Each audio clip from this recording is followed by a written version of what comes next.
Assalamualaikum warahmatullahi wabarakatuh.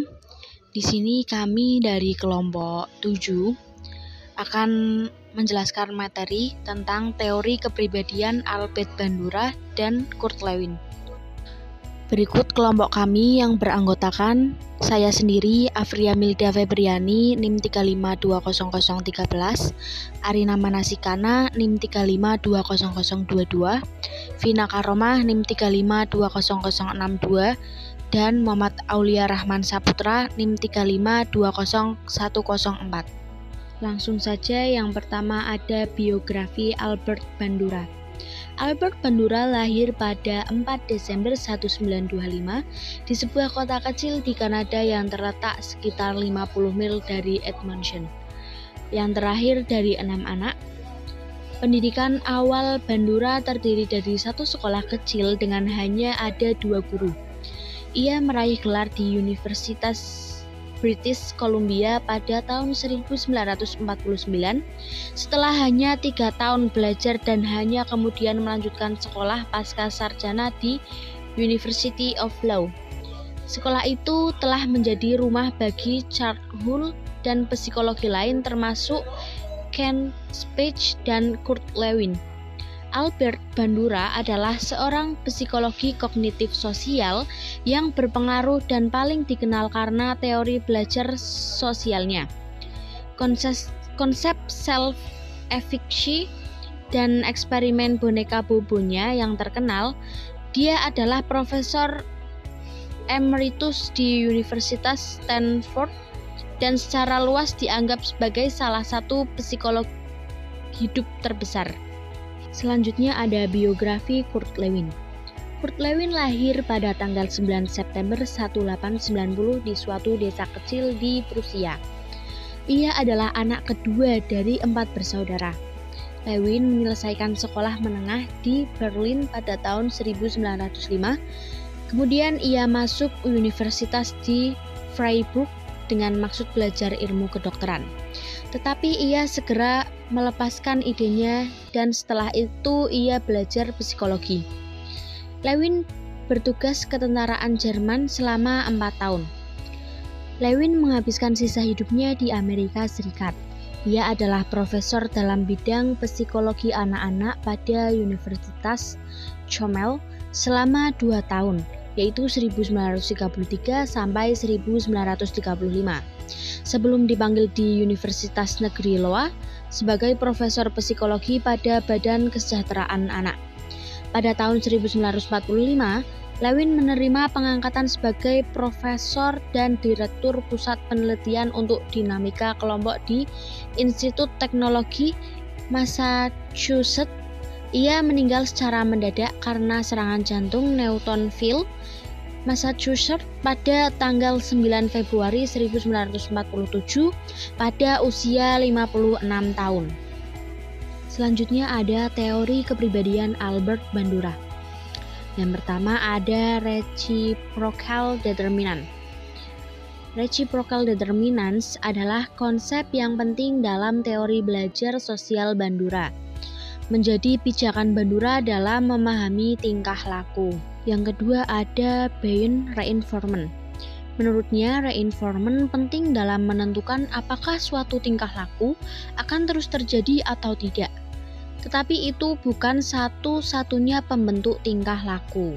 Yang ketiga ada cognition dan self-regulation. Teori belajar tradisional sering terhalang oleh ketidakmampuan mereka untuk menjelaskan proses kognitif. Konsep Bandura menempatkan manusia sebagai pribadi yang dapat mengatur diri sendiri, memengaruhi tingkah laku dengan cara mengatur lingkungan, menciptakan dukungan kognitif, mengadakan konsekuensi bagi tingkah lakunya sendiri. Selanjutnya ada teori kepribadian Kurt Lewin. Ruang hidup atau life speech. Ruang hidup atau disebut juga medan psikologis adalah totalitas realitas psikologis yang berisikan semua fakta yang dapat mempengaruhi tingkah laku individu pada suatu saat dengan kenyataan lain. Definisi ruang lingkup sendiri yaitu adalah daerah yang menghubungkan pribadi dengan lingkungannya dengan resepsi atau motorik.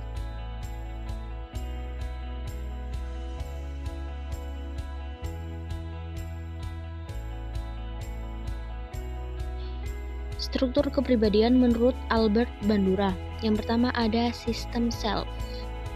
Sistem self merupakan struktur kognitif yang memberi pedoman mekanisme dan seperangkat fungsi-fungsi resepsi, evaluasi, dan pengetahuan tingkah laku. Self menjadi bagian dari sistem interaksi resiprokal sehingga secara langsung mengatur tingkah laku individu. Yang kedua ada regulasi diri.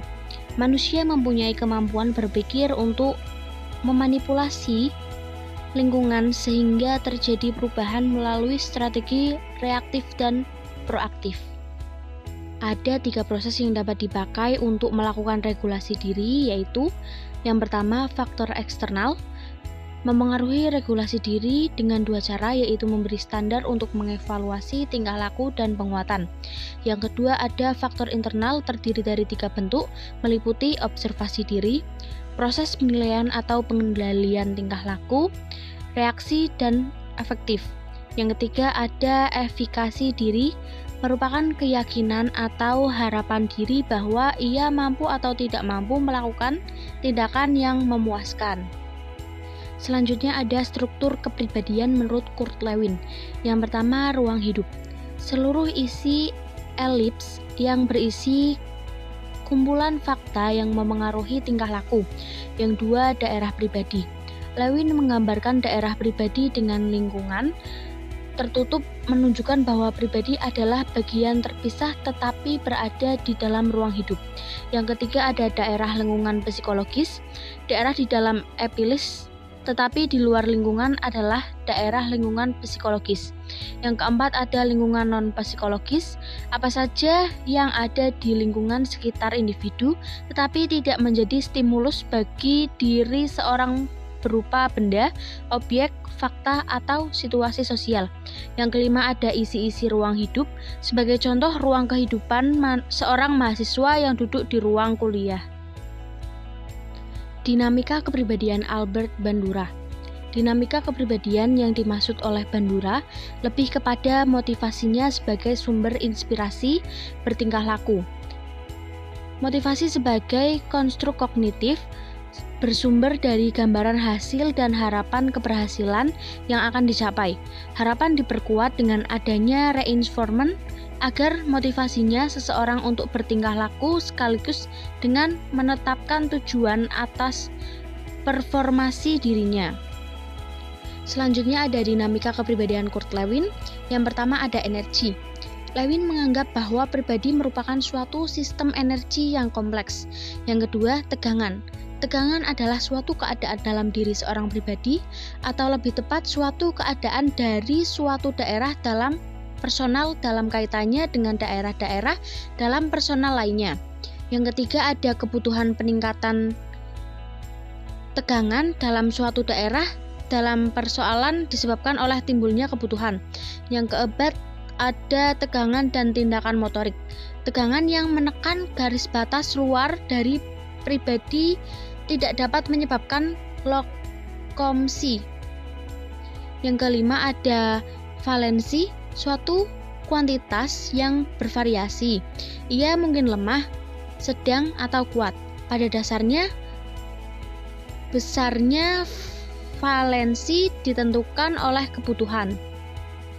Yang keenam ada kekuatan atau vektor.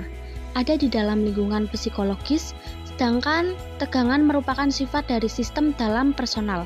Yang ketujuh ada konflik. Konflik terjadi di daerah lingkungan psikologis.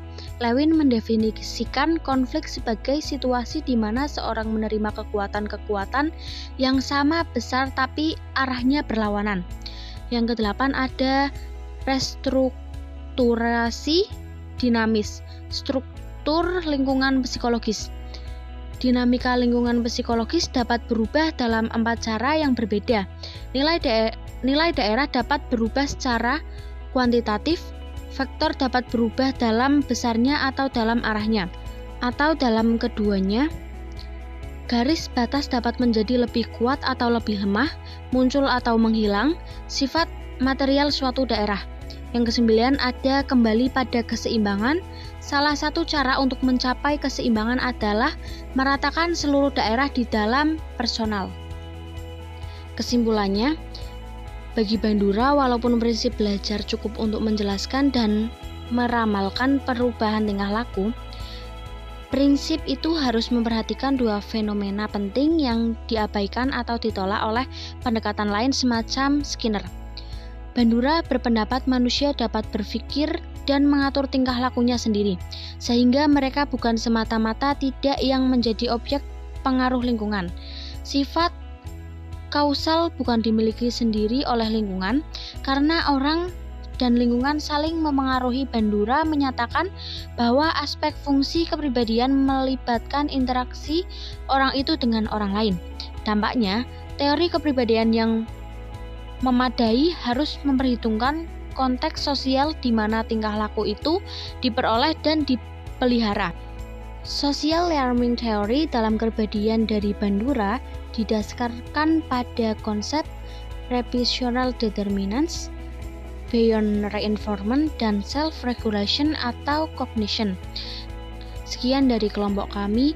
Mohon maaf apabila ada tutur kata yang kurang berkenan. Terima kasih, semoga bermanfaat. Wassalamualaikum warahmatullahi wabarakatuh.